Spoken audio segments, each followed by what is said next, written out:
بسم اللہ الرحمن الرحیم۔ آپ پروگرام دیکھ رہے ہیں تھنک ٹینک اور میں اقبال شاہ ہے۔ بیسیکلی مقصد ہمارے ویلاگ کا یہ ہے کہ یہ ویلاگ سرے سے ہی ایک ریکمنڈیشن کے لیے بنایا گیا ہے۔ اس وقت آپ دیکھیں کہ ملک میں بے روزگاری بہت زیادہ ہے، اس کے ساتھ بے روزگاری کے ساتھ ساتھ مہنگائی بہت زیادہ ہے، کیونکہ کیپیسٹی آف پرچیز ہے نہیں، اور گرمی بہت زیادہ ہے اور بجلی بہت مہنگی ہے۔ جہاں جہاں بھی حکومت بغیر میں سمجھتا ہوں کہ بہت بڑا سٹیپ اٹھانے کے کام کر سکتی ہے، جہاں فنڈز کی بھی بہت زیادہ ضرورت نہیں ہوتی، وہ ہم بات کرنا چاہتے ہیں اس ویلاگ کے ذریعے۔ وہ یہ ہے کہ اس وقت پاکستان میں اللہ تعالیٰ نے بہترین، یعنی گرمی کے موسم بہت لمبے ہوتے ہیں اور ہمیں سولر سے بجلی بنانے میں دوسرے ملکوں سے زیادہ ایڈوانٹیج حاصل ہے۔ آپ کہہ سکتے ہیں کہ ایک چھوٹا سا یونٹ لگانے سے پورے گھر کی بجلی جو ہے وہ باقاعدہ طور پر سپلائی کی جا سکتی ہے، اور جو بلنگ ہے اس سے متاثرین دوسری ضروریات زندگی خرید سکتے ہیں۔ میرے خیال کے مطابق یہ اتنا بڑا کام نہیں ہے کہ کسی پرائیویٹ کارپوریشن کو، کسی پرائیویٹ بینکوں کو مختلف ملک کے حصے تقسیم کر دیے جائیں اور ہر پاکستانی شہری کو تقریباً 5 لاکھ تک یعنی ایک لون ایشو کر دیا جائے۔ اور یہ لون بھی آپ کو پتہ ہے کہ اگر بینک بھی لون دیتے ہیں تو بینک دنیا کے بے تحاشا ایسے کنٹریز ہوتے ہیں جن کے بڑے بڑے ہیوی بینکس جو ہوتے ہیں وہ بینکوں کے ساتھ جائنٹ وینچر بنا کے آگے لوننگ کرتے ہیں۔ پاکستان میں ریٹ آف انٹرسٹ زیادہ ہے، لیکن اس منصوبہ سے علیحدہ کیا جا سکتا ہے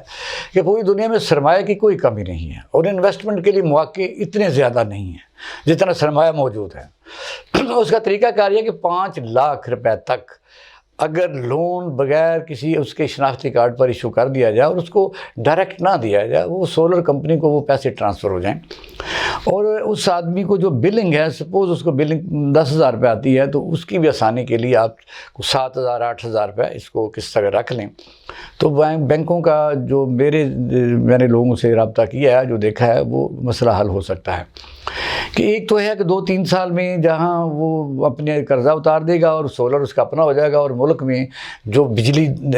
اس وقت کمی ہے وہ دوسری انڈسٹری کو دی جا سکے گی، اور ہو سکتا ہے کہ بجلی سرپلس ہو جائے اور پھر اس کو ہم سے سبسیڈائز کر کے ملوں کو چلانے کے لیے لوگوں کو جب ہم فیکٹریز کو دیں گے تو وہاں بننے والی مصنوعات جو ہیں وہ اس میں ہم کمپٹیشن میں آ جائیں گے اور ہماری ایکسپورٹ بھی بڑھ سکتی ہے۔ یہ ایک بہت بڑا ایک اہم منصوبہ ہے جس میں پاکستان میں آئے ہوئے کافی لوگوں نے حکومت سے بات کی ہے، لیکن حکومت کو عام طور پر پتہ ہے کہ پاکستان میں جیسا سیاسی کنفلکٹ آف انٹرسٹ کے طور پر ایک دوسرے کی جان کے دشمن بنے ہوئے ہیں، تو اس سے ہٹ کے یہ بھی ساتھ ساتھ کر لینا چاہیے کہ ایک ایسا منصوبہ جس کو آئندہ نسلوں جو ہیں وہ یاد رکھیں، کیونکہ پاکستان میں بے روزگاری کی شرح بہت حد تک بڑھ چکی ہے، اور بے روزگاری جو ہے اس کے ساتھ بجلی کے بل دینا تو ویسے ہی میں سمجھتا ہوں کسی آدمی کے بس میں نہیں رہے،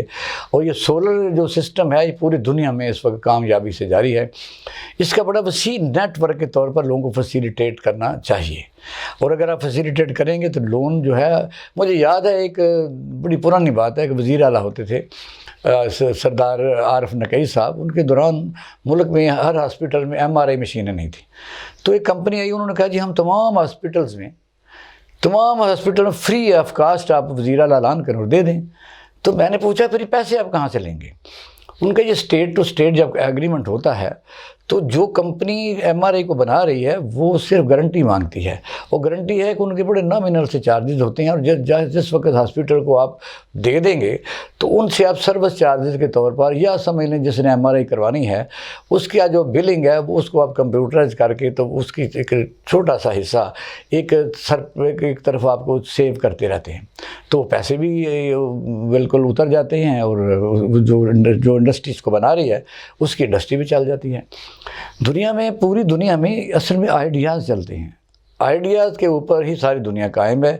پاکستان میں جو مالی مشکلات ہیں، مالی مسائل ہیں، وہ ظاہر کسی سے ڈھکے چھپے نہیں ہیں۔ ارننگ نہیں ہے پاکستان میں، کوئی تیل نہیں ہے، کوئلہ نہیں کہ اتنا زیادہ عرب ممالک کی طرح ہمارے پاس سورس ہوں، لیکن ہم انہیں ود ان سورس ہم ایسا کام کر سکتے ہیں۔ اور دوسرا، حکومت کو چاہیے کہ بغیر پیسے خرچ کرنے کے اپنی انتظامیہ کو ایکٹیو کرے۔ اس وقت بازار میں جو قیمتیں ہیں وہ دکاندار اپنی مرضی سے لوگوں کو لوٹ رہے ہیں، اس پر دھیان دینے کی ضرورت ہے۔ اگر میں سمجھتا ہوں حکومت بہت زیادہ ایکٹیو ہو جائے، کوالٹی اور کوانٹٹی کوالٹی یہ ہے کہ 2 نمبر مال بہت بک رہا ہے، اس کو پکڑنے والا نہیں ہے، شاید قانون سازی کی اس میں ضرورت ہے، کیونکہ میں نے جب دیکھا کہ جو دودھ کئی دفعہ پنجاب فوڈ اتھارٹیز اس کو گراتی ہیں، راستے میں کسی دودھ والے کو پکڑ لیتے ہیں، 10 من دودھ گرا لیا، 20 من دودھ ضائع کر دیا، یہ تو کوئی حل نہ ہوا۔ آپ اس کے لیے سزائیں کیا تجویز کرتے ہیں؟ سزائیں بڑی آسان ہیں۔ شیر شاہ سوری کے زمانے میں جب لوگ وزن کم تولتے تھے تو ایک فیصلہ بادشاہ نے کیا، شیر شاہ سوری نے، کہ جو کم تولتا ہے اس کا اتنا گوشت اتار لو۔ تو کتنے کو لوگوں کا اترا ہوگا؟ 2 یا 3 کا اترا ہوگا، تو پھر قانون کی عملداری ہو سکتی ہے۔ اس وقت بھی